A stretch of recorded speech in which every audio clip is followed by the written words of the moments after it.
Once India's leading wind power company was drowning in billions of dollars of debt, but today, Suzlon Energy is rising like a phoenix. How did they pull off one of the greatest comebacks in Indian corporate history? Let's dive into the incredible turnaround of Suzlon Energy. Suzlon's story begins in 1995.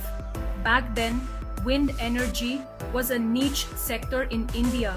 But one man did Tulsi Tanti. He had a vision. He wanted to make Suzlon a global leader in wind energy. And for a while, it seemed like his dream would come true. Suzlon's early years were marked by rapid growth. The company quickly became the largest wind turbine manufacturer in India. It expanded globally, setting up operations in the US, China, and Europe. Suzlon was riding the wind. Its turbines were being installed across the globe. It offered affordable turbines tailored to the needs of developing countries. It focused on building long-term relationships with customers, providing them with end-to-end solutions.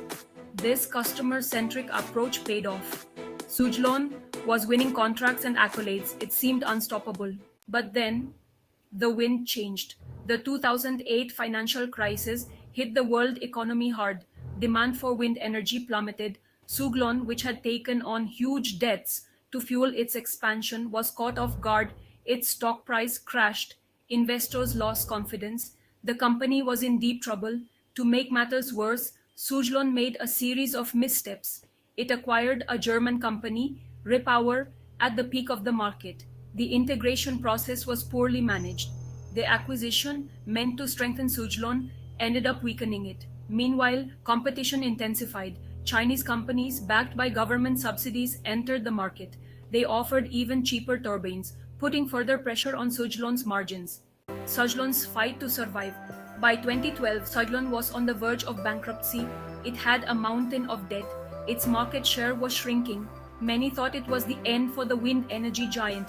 But Suzlon refused to give up. It embarked on a painful but necessary restructuring process. The company sold off non-core assets. It renegotiated debt with its lenders.